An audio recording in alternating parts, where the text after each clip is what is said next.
Hi, it's Rob from Walden Homes, and today I'm over at our Indian Road basement project to talk a bit about floor tile and floor tile options. As you can see in this basement, they've gone with the same dark porcelain tile throughout the basement, but they've also changed things up as far as the size and the direction of the tile. So for in this room, for example, they've gone with a nice large 24 by 24 inch tile laid out in a grid pattern throughout the room with a 6 by 24 inch border tile that sort of frames the room in nicely.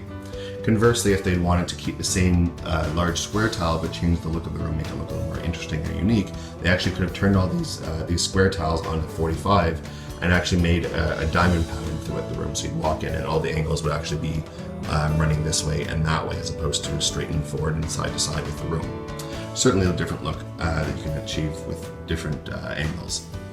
In the hallway, they've continued that 6 by 24 inch tile out into the hallway, all the way down through the mudroom, the laundry room. What this does is it really gives a nice length to the hallway, a little more of a sort of a flow down as you walk down the hallway.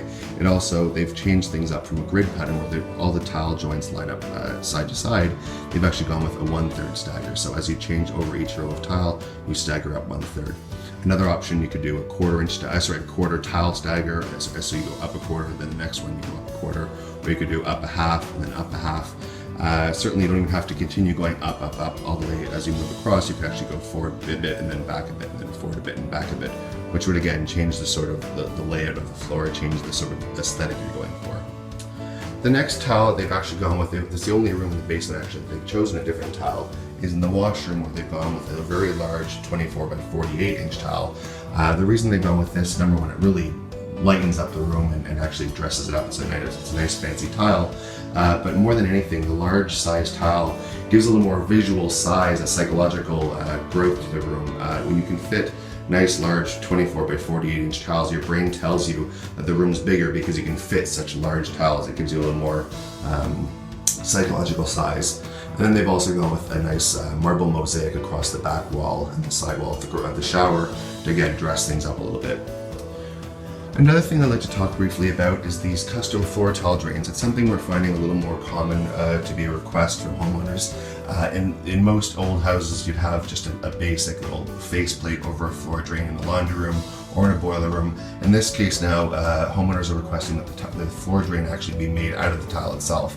So what they do is they take the actual floor tile, they send it to a special manufacturer who adds a metal backing to it, so you can actually step on that and it's plenty solid.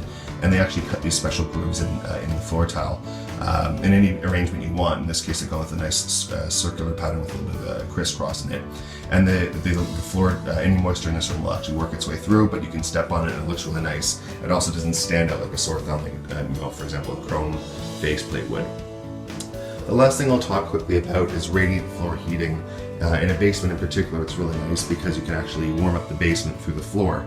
So what this is it's actually a hydraulic system. It's a closed loop system where there's a boiler in the furnace room and it pumps hot water through the floor in a zigzag pattern, and then actually comes back. It's a closed loop, so it actually comes back to get rewarmed and then pumps it through again. What this does is it warms up the concrete as the water runs through it, which thereby warms up the tile and then warms up the actual room itself as you're standing here.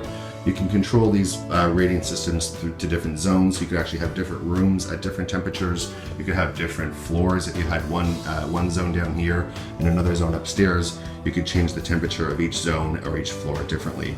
This varies slightly from an electric radiant floor system, which you'd have in a bathroom, where it's basically just the same thing where the electric coils run back and forth through the tile, but these are only meant to warm up the tile itself a little bit, not quite enough to warm up the actual room temperature, whereas the hydraulic system does pump a little more heat through the floor, so it actually is enough to warm up the room. So there's certainly a few different options here in this basement alone.